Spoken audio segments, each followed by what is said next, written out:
Assalamu alaikum. Dear students, today we have the next family that's called the nitrogen family. ठीक है, आज हम nitrogen family का discussion करेंगे. तो हमने कार्बन फैमिली को फिनिश किया है और उसमें से बहुत सारे लोग बोल रहे थे कि सर कार्बन डाइऑक्साइड कहाँ है.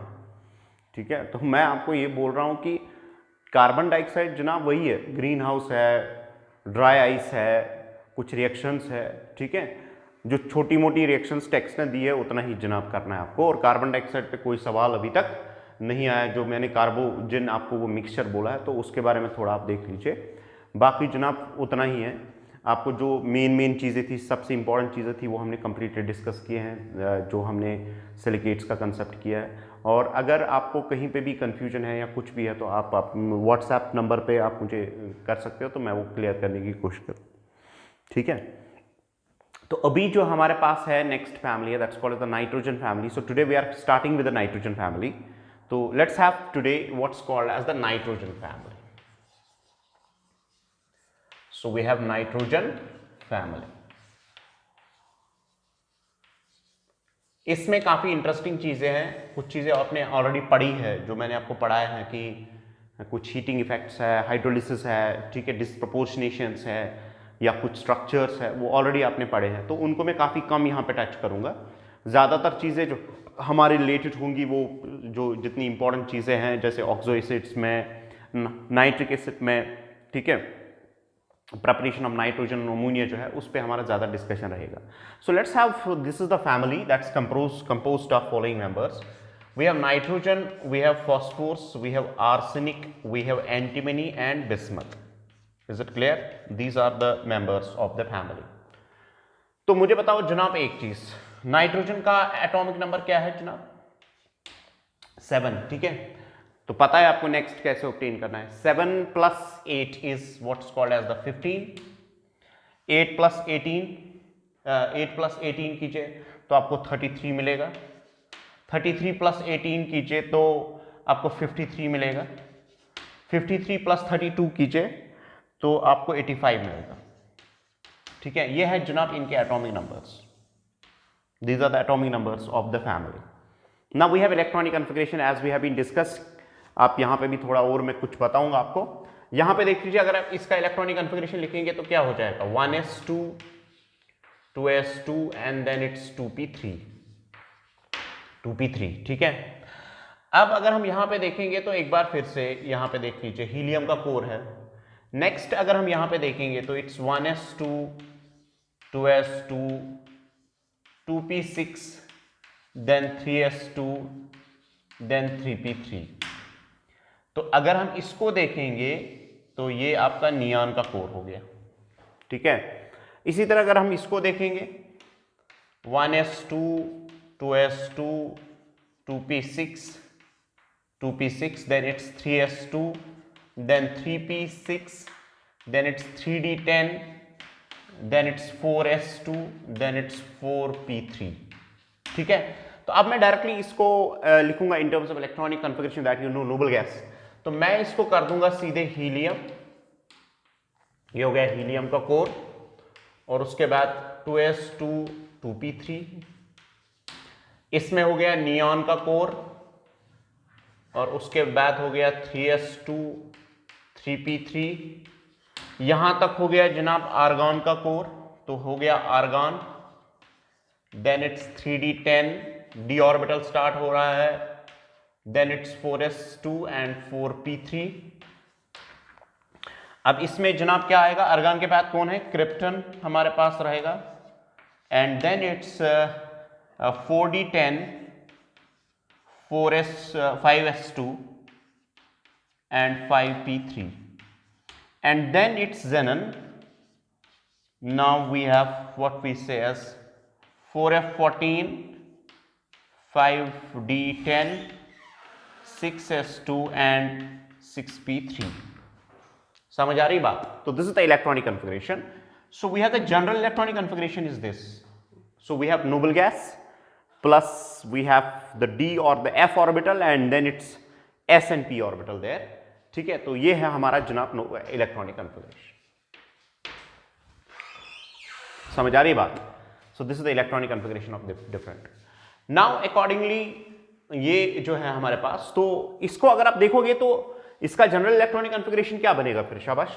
अगर आप जनरल इलेक्ट्रॉनिक कॉन्फ़िगरेशन है तो NS2 और NP3 बनेगा। This is the electronic configuration that we have, NS2 NP3। अब इसके बाद वी हैव द ट्रांस, ठीक है, trans in the physical properties that's need to be discussed. So let's have a discussion. पहले आप थोड़ा इसको देख लीजिए कहाँ पे, ये ऑलरेडी आपको आ रहा है, मैंने आपको सिखाया, तो इसको ज़्यादा, इस पर हम ज़्यादा इंपॉर्टेंस देने की ज़रूरत नहीं है। So let's have a discussion on the next that we have, ये ऑलरेडी मैंने आपको पढ़ाया है। मुझे बताइए एक चीज़, ठीक है, अगर हम एटॉमिक साइज की बात करेंगे, सो let's have the atomic size. Atomic size की अगर हम बात करेंगे तो जनाब आला क्या चीज होगा बताओ। नीचे जाने पे एटॉमिक साइज विल इंक्रीज, ठीक है। इस और इसमें कंपेरेबिलिटी होगी, वो आपको पता है, क्योंकि एफ ऑर्बिटल होता है, उसकी वजह से जो लेंथनाइट कंट्रैक्शन होता है उसकी वजह से comparable. So we will say atomic size जो है वो इंक्रीज होता है। So down the group atomic size increase. Next अगर हम बात करेंगे आयोनाइजेशन एनर्जी की, यानी आयोनाइजेशन एंथैल्पी की, if we compare the ionization enthalpy, पहली बात है लेट्स अगर हम किसी भी एक मेंबर को कंपेयर करेंगे तो मान लीजिए हमारे पास नाइट्रोजन है, we have 1s2, then we have 2s2, then 2p3, it's px, then it's, मैं इसको यहां पे लिखूंगा 2p3 है यहां पे, ठीक है, it's 2p3। अब अगर हम इसको ऑक्सीजन फैमिली के साथ कंपेयर करेंगे तो it's 1s2, then it's 2s2, then it's 2p4, ठीक है। तो यहां पे अगर हम कंपैरिजन देखेंगे कि किसी भी मेंबर का अगर हम आयोनाइजेशन एंथैल्पी को कंपेयर करेंगे तो आयोनाइजेशन एंथैल्पी नाइट्रोजन फैमिली का ज्यादा होगा as compare to what family, oxygen family. समझ आ रही बात?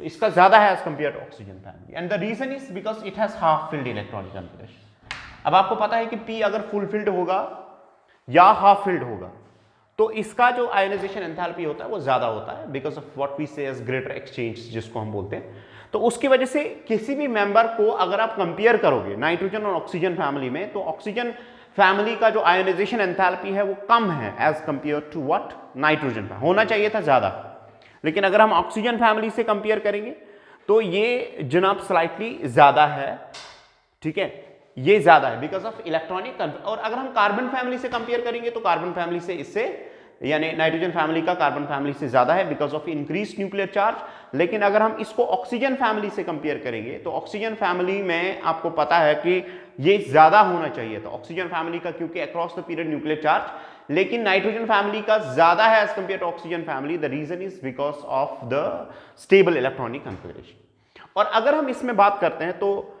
आयोनाइजेशन एंथैल्पी को नीचे की ओर जाने में क्या होगा, तो आयोनाइजेशन एंथैल्पी सबसे ज्यादा non metals, so we have nitrogen greater than phosphorus, greater than arsenic, greater than antimony and greater than bismuth की जो है वो कम रहती है, लेकिन इस और इसका जो है कंपेरेबल वैल्यू है फिर से because of the lanthanide contraction. So we say ionization enthalpy decrease down the group.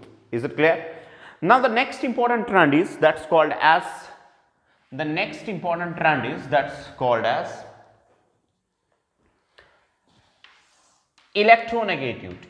अगर हम इलेक्ट्रोनेगेटिविटी की बात करेंगे तो क्या जनाब, क्या लगता है आपको? Down the group electronegativity decrease. तो इलेक्ट्रोनेगेटिविटी का भी ऑर्डर जो है वो nitrogen, phosphorus, arsenic, antimony and bismuth जनाब, ये होगा इसका ऑर्डर। तो it decrease down the group. Nitrogen सबसे ज्यादा इलेक्ट्रोनेगेटिव है, ठीक है। और उसकी वजह से अगर हम देखेंगे यहां पे,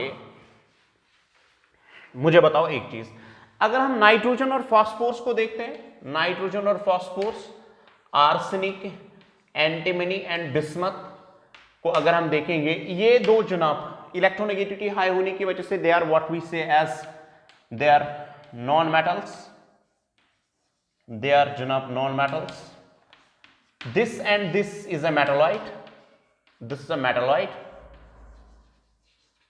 और उसके बाद जो बिस्मथ है दैट्स अ मेटल।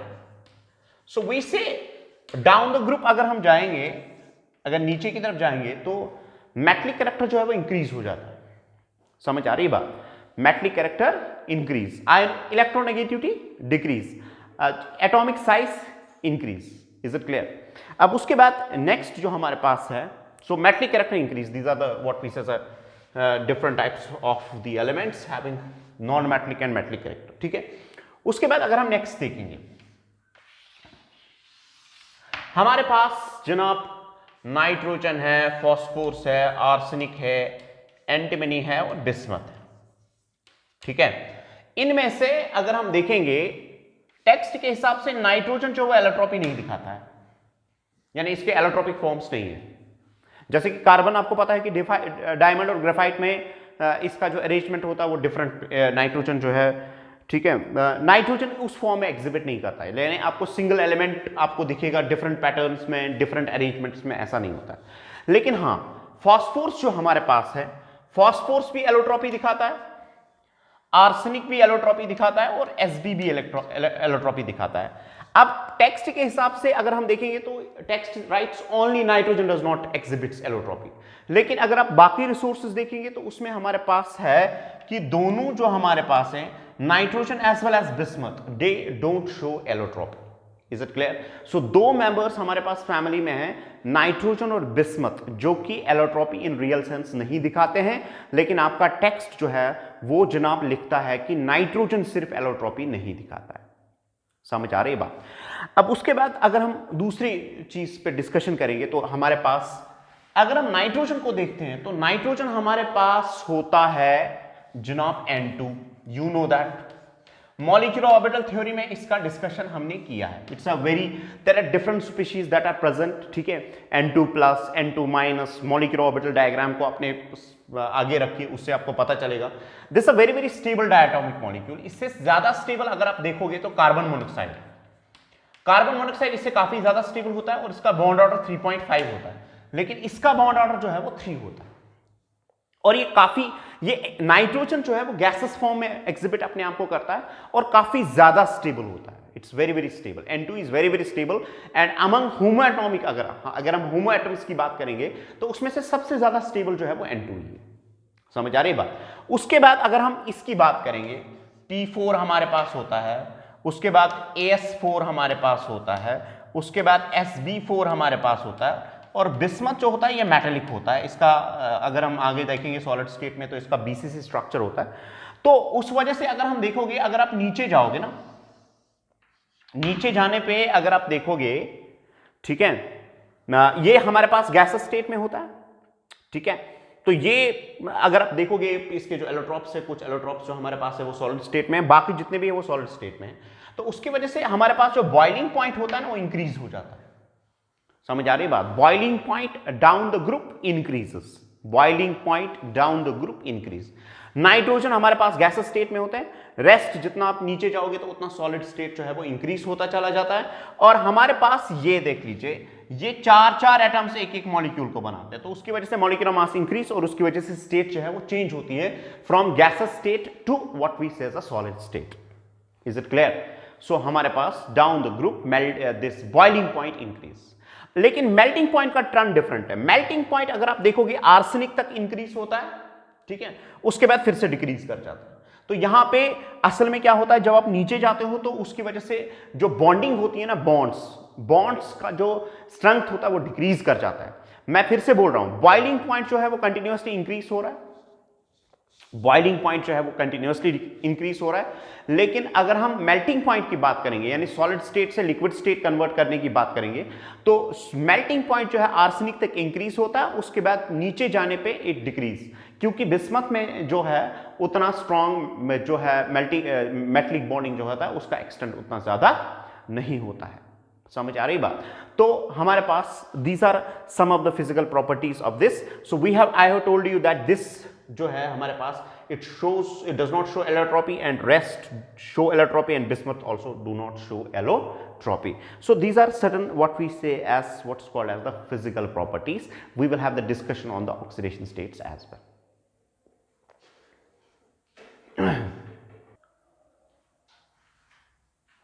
ठीक है, अब मैं थोड़ा आपको फिर से थोड़ा कुछ चीजें जो है रिवाइज करूंगा।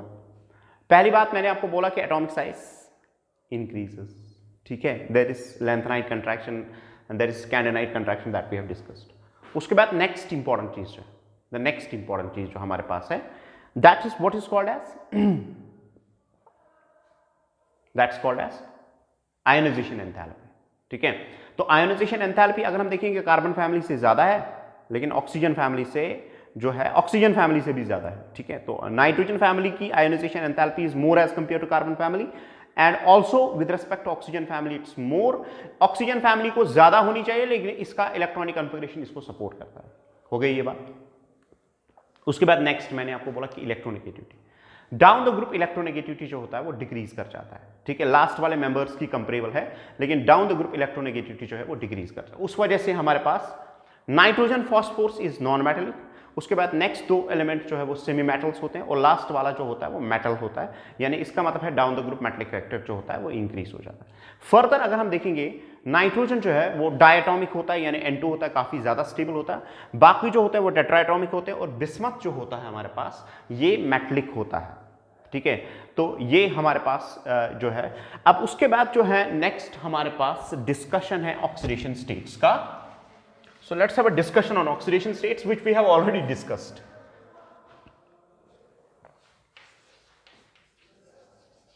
So we have discussion on oxidation states. Oxidation states. अब अगर हम इसकी बात करेंगे तो हमारे पास ऑक्सीडेशन स्टेट्स में हमारे पास general electronic configuration is NH2NP3, nitrogen, phosphorus, arsenic, antimony and bismuth. अगर हम ऊपर वाले एलिमेंट्स की बात करेंगे तो अगर मान लीजिए P हमारे पास है, P में 3 इलेक्ट्रॉन्स है, अगर P के 3 इलेक्ट्रॉन्स अगर इसने गेन किए तो -3 भी दिखा सकता है, हमारे पास +3 भी है, और हमारे पास +5 भी है। यहां पे तो अगर इसकी नाइट्रोजन की बात करेंगे तो there are variety of the oxidation states which are shown by the nitrogen. उसके बाद अगर हम फॉस्फोरस की बात करेंगे तो फॉस्फोरस भी -3 दिखाता है, +3 दिखाता है, और +5। लेकिन अगर आप नीचे नीचे जाओगे, स्पेशली अगर हम यहां पे देखेंगे तो यहां पे +3 डोमिनेटिंग रहता है, और अगर हमारे पास +5 होता है तो ये हमेशा मान लो फ्लोरीन के साथ प्रेजेंट होता है। तो ये ऑलरेडी हमने डिस्कस किया है। This effect is called as what is known as inert pair effect. This effect is called as inert pair effect. Further आपको चुनाव पता है, अगर हमारे पास +5 वाला ऑक्सीडेशन स्टेट होगा उसका कोवलेंट कैरेक्टर +3 से ज्यादा होगा, because of Fajans rule that you know. तो डाउन द ग्रुप जो है लोअर पॉजिटिव ऑक्सीडेशन स्टेट्स जो वो डोमिनेट करती है, और higher positive oxidation states are less dominating, because we have already discussed this effect is called as inert pair effect. Is it clear? तो यहां पे अगर हम बिस्मथ की बात करेंगे तो बिस्मथ का जो कंपाउंड है BiF5, ये जनाब इसका एग्जिस्टेंस आया है। बाकी +5 स्टेट में बिस्मथ जो है वो कोई कंपाउंड नहीं बनाता है। ठीक है, तो ये हमारे पास जो ट्राइवेलेंट वाले होते हैं, जैसे हमारे पास ट्राइवेलेंट है, जैसे हमारे पास मान लीजिए PCl3 है और PCl5 है, तो ट्राइवेलेंट वाले जो होते हैं उनका थोड़ा आयनिक कैरेक्टर भी होता है, लेकिन पेंटावेलेंट वाले जो होते हैं इनका मेनली जो होता है वो आयनिक कैरेक्टर होता है। तो इस वजह से हमारे पास जो है कोवलेंट कैरेक्टर रहता है हायर पॉजिटिव ऑक्सीडेशन स्टेट्स का। Is it clear? और हायर पॉजिटिव ऑक्सीडेशन स्टेट्स का एसिडिक नेचर भी रहेगा, क्योंकि उनका सेंट्रल एटम जो होता है वो डेफिसिट रहता है, और उस वजह से उनका जो है एसिडिक कैरेक्टर भी रहता है। तो ये ऑलरेडी हमने ये चीज भी डिस्कस की है। और उसके बाद हमारे पास जो है नाइट्रोजन जो हमारे पास है, that's the head of the family, is always abnormal. आप देखोगे इसका स्मॉल साइज है, हाई इलेक्ट्रोनेगेटिविटी है, एब्सेंस ऑफ डी ऑर्बिटल है, बाकी चीज वो आप टेक्स्ट से देख लोगे। Now I will directly start with the hydrides of the family, जहां पे थोड़ी बहुत हमारे पास कुछ सीखने को चीजें हैं। So we will have the discussion on the hydrides of the family. Hydrides of family. So let's have a discussion on the hydrides of the family.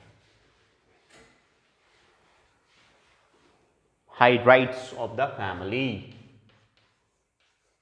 So we have the discussion on hydrides of the family. मगर मैं आपको एक चीज बताऊंगा, देखिए एक चीज हमारे लिए इंपॉर्टेंट है।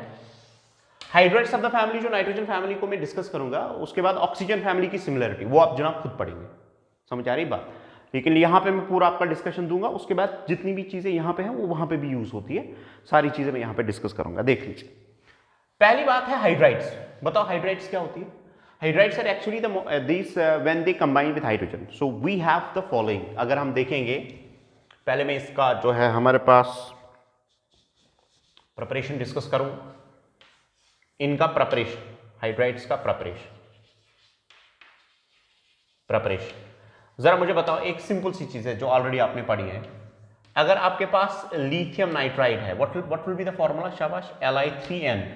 अगर आप इसको ट्रीट करोगे किसके साथ? वाटर के साथ, ठीक है। या हमारे पास मैग्नीशियम फॉस्फाइड है P3O2, इसको ट्रीट करोगे वाटर के साथ, जरा मुझे बताओ प्रोडक्ट क्या हो जाएगा? याद है हाइड्रोलिसिस कि भूल गए जनाब?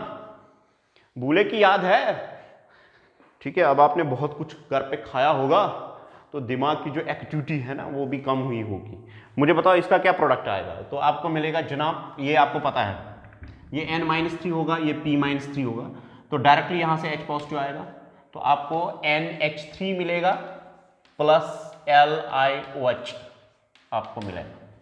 इसी तरह आपको यहां पे मिलेगा PH3 प्लस हमारे पास MgOH मिलेगा, ठीक है। और बाकी जो हमारे पास है, जैसे कि हमारे पास बाकी हाइड्राइड, सो हमारे पास NH3 is an hydride, PH3 is an hydride, और उसके बाद जो हमारे पास है, मान लीजिए जिंक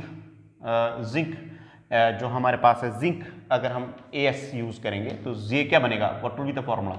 ये बनेगा जनाब, ठीक है।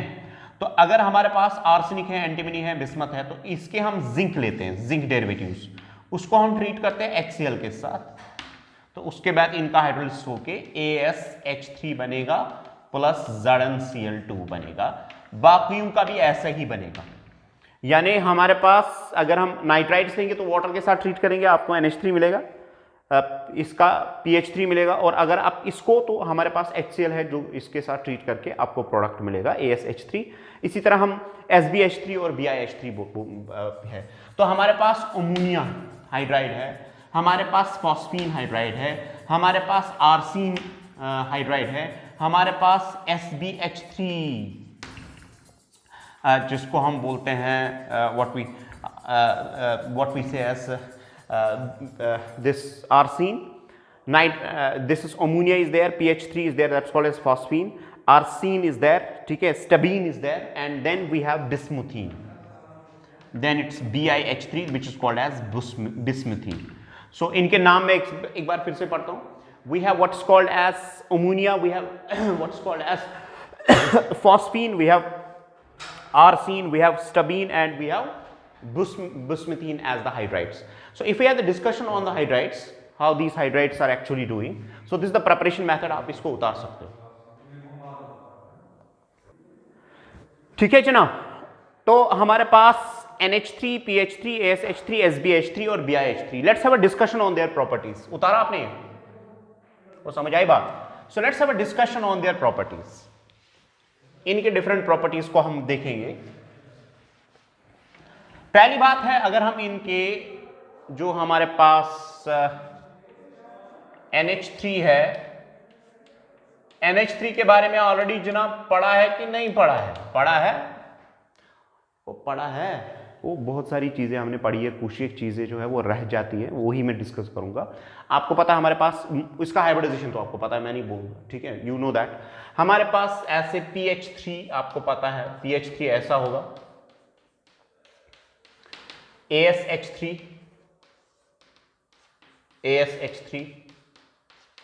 और उसके बाद SbH3, उसके बाद BiH3, सारी चीजें यहां से निकलेगी, पढ़ा है। और P कैरेक्टर S कैरेक्टर तो मैंने पढ़ाया था आपको, ठीक है। मुझे बताओ एक चीज, अगर बॉन्ड पेयर ऊपर की तरफ शिफ्ट करता, बॉन्ड एंगल इंक्रीज हो रही है, तो अगर यहां पे θ1 देखोगे और इसका θ1 देखोगे, तो मुझे बताओ what will be the relation?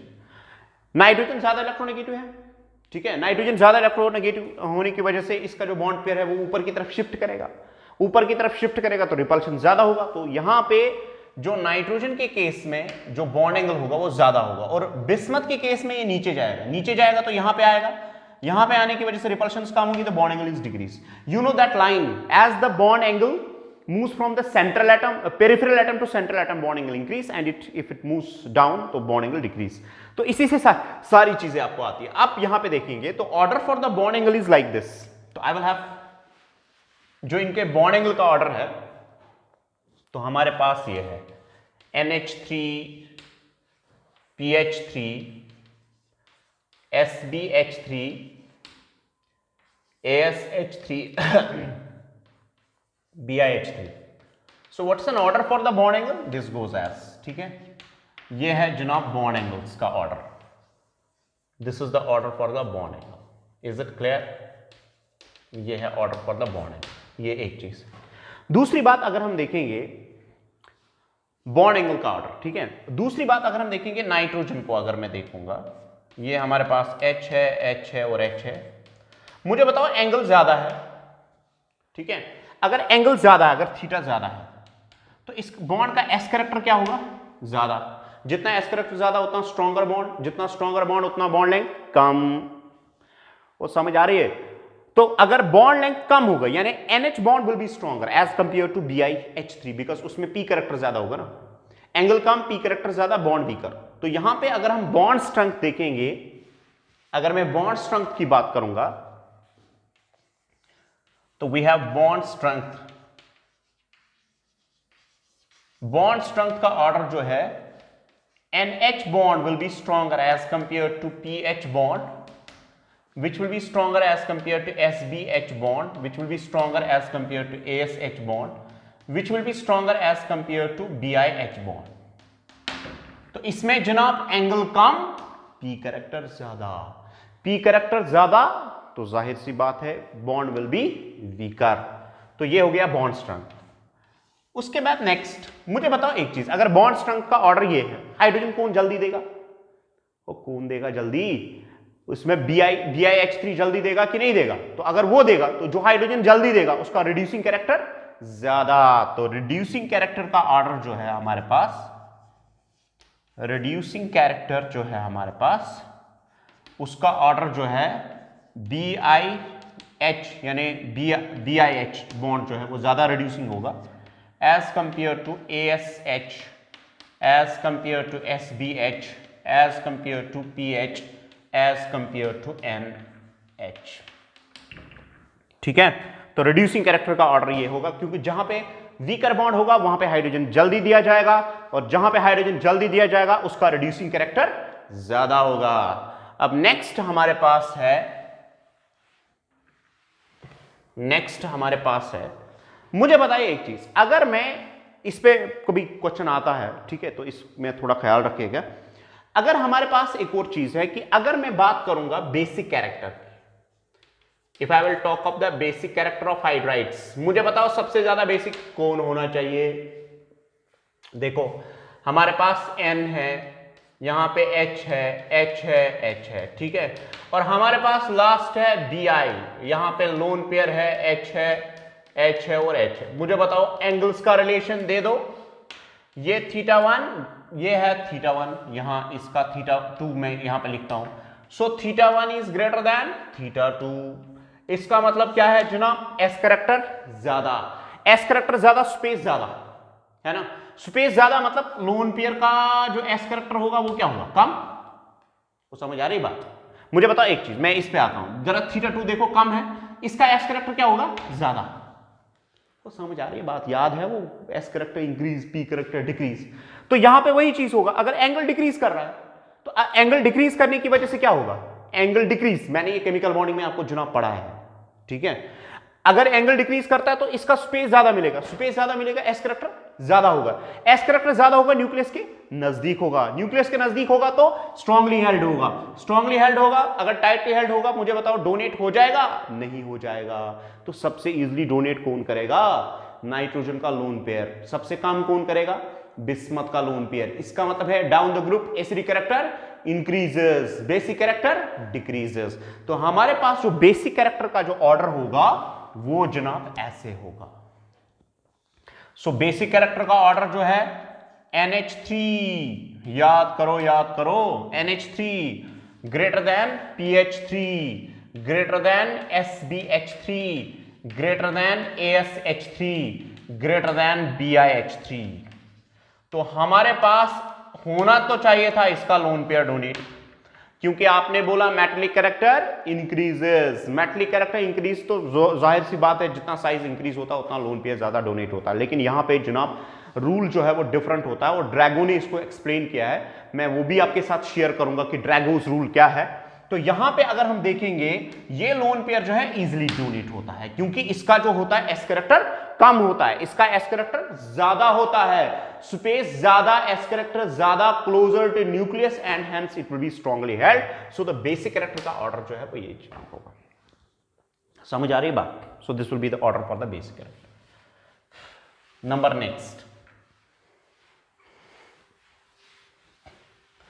Next is what we say as number next is their melting and boiling points। ठीक है, अगर हम हमारे पास बॉइलिंग पॉइंट अगर हम देखेंगे, बॉइलिंग पॉइंट, तो बॉइलिंग पॉइंट जो है वो डाउन द ग्रुप जो है वो इंक्रीज होंगे। तो हमारे पास BiH3 van der Waals interaction BiH3 greater than ASH3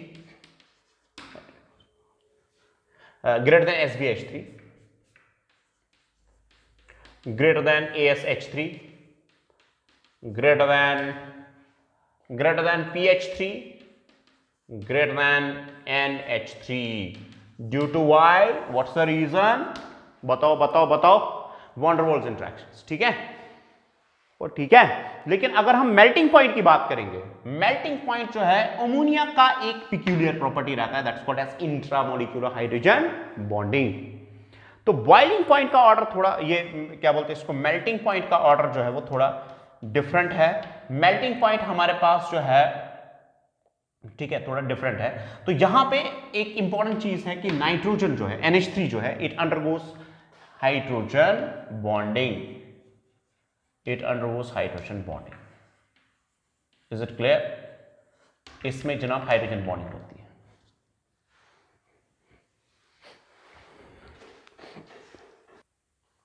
तो यहां पे अगर हम इसको देखेंगे बॉइलिंग पॉइंट का जो ऑर्डर है, ठीक है, अगर आप टेक्स्ट से देखेंगे तो हमारे पास BiH3 greater then SBH3 greater than NH3 greater than ASH3 greater than PH3। तो थोड़ा abnormality है, and the abnormality is because of the ammonia both in melting point as well as boiling point, and the reason is intramolecular hydrogen bonding। Ammonia जो है उसमें intramolecular hydrogen bonding होती है, उसकी वजह से इसका जो मेल्टिंग पॉइंट और बॉइलिंग पॉइंट होता है that is slightly higher।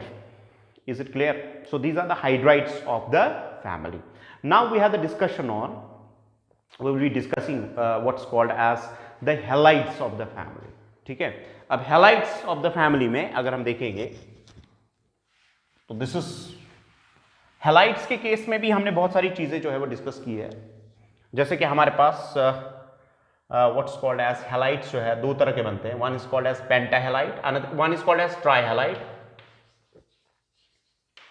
One is called as trihalide, another is called as pentahalide. Trihalides and pentahalides, बताओ जनाब कौन क्या बनाएगा? पेंटाहेलाइड्स, जरा नाइट्रोजन को दे दो, क्या नाइट्रोजन पेंटाहेलाइड बना सकता है? नहीं बनाएगा। बताओ क्यों? क्योंकि ऑलरेडी इसमें d ऑर्बिटल होता ही नहीं। तो हमारे पास NF3 है, हमारे पास NCl3 है, हमारे पास NBr3 है, हमारे पास Ni3 है। मुझे बताओ स्टेबल कौन होना चाहिए? ये, बाकी सारे unstable. Because of this they are unstable, क्योंकि यहां पे lone pair bond pair repulsions हो जाएंगी। Fluorine you know that it forms a stronger bond, so only NF3 stable, rest are unstable. अब इसी तरह हमारे पास अगर आप फॉस्फोरस को देखोगे तो फॉस्फोरस भी PF3 बनाएगा, PCl3 बनाएगा, PBr3 बनाएगा, तो PI3 बनाएगा। ठीक है, इसमें समहाउ जो होते हैं वो स्टेबल होते हैं, लेकिन आयोडाइड्स उतने ज्यादा स्टेबल नहीं होते हैं, ये अनस्टेबल होते हैं। और जितना आप नीचे जाओगे, यानी बिस्मथ के केस में देखोगे तो हमारे पास जो है ट्राइहैलाइड्स जो होंगे वो अनस्टेबल बनेंगे, यानी फ्लोराइड के साथ ट्राइहैलाइड्स विल बी स्टेबल, रेस्ट के केस में दे विल बी अनस्टेबल।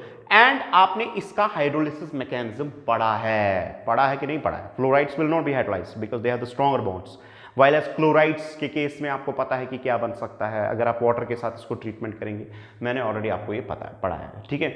इसी तरह अगर हम पेंटाहैलाइड्स की बात करेंगे तो पेंटाहैलाइड्स के केस में मैंने नाइट्रोजन को बोला ये नहीं बनाता है, लेकिन फॉस्फोरस पेंटाहैलाइड भी बनाता है और ट्राइहैलाइड भी बनाता है। और उसमें से आपको पता है कि हमारे पास PF5 है, हमारे पास PCl5 है, हमारे पास PBr5 है, हमारे पास PI5 है। ये अनस्टेबल होते हैं, ये भी अनस्टेबल होता है, ये हम समहाउ अनस्टेबल होता है, ये सबसे ज्यादा स्टेबल होता है। इसकी हाइड्रोलिसिस ऑलरेडी आपने पढ़ी है, ठीक है। तो PCl5 जो है इसकी शेप, इसका हाइब्रिडाइजेशन, इसका बॉन्ड एंगल सारा कुछ पढ़ा है कि नहीं पढ़ा है? वो पढ़ा है। तो यहां पे आयोडीन के केस में slightly there is a steric hindrance, तो उस वजह से उतना ज्यादा स्टेबल नहीं होता है। नीचे जाने में पेंटाहैलाइड्स की स्टेबिलिटी डिक्रीज करेगी because of inert pair effect. और हमारे पास अगर PCl5 है, PCl5 जो होता है ये यूजुअली जो है ये एग्जिस्ट कर सकता है PCl4 positive and PCl6 negative. तो इसका जो है ऑक्टाहेड्रल होता है, इसका टेट्राहेड्रल होता है।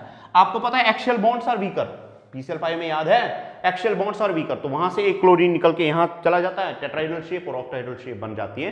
तो ये हमारे पास PCl5 can exist as PCl4 positive and PCl6 negative. Is it clear? बात समझ में आई? तो ये होते हैं क्या? हैलाइड्स। इनका हाइड्रोलिसिस मैकेनिज्म मैंने आपको सारा पढ़ा है कि ये हाइड्रोलिसिस कैसे हो जाता है, क्या क्या चीज़ें हैं इसमें। और हमारे पास अब जो नेक्स्ट जो है वो will be discussing the oxides, उसके बाद preparation of the important compounds of the nitrogen and phosphorus. So inshallah in the next lecture we'll be discussing the oxides of the family, then we will have the discussion on the preparation and properties of the nitrogen and ammonia, then the very important compound that's called the nitric acid that will be discussed inshallah. इसमें वही चीज़ें हैं जनाब जो हमने पढ़ी हैं, कुछ एक चीज़ें नई नई आती हैं, बाकी वही चीज़ें हैं जो हमने पढ़ी हैं, इनर्ट पेयर, बॉन्डिंग, बाकी चीज़ें सारा केमिकल बॉन्ड पे बेस्ड है, ठीक है। तो इंशाल्लाह मैं जो है नेक्स्ट लेक्चर में आपको ऑक्साइड्स ऑफ द फैमिली पढ़ाऊंगा और the preparation of N2 and ammonia. Thank you very much.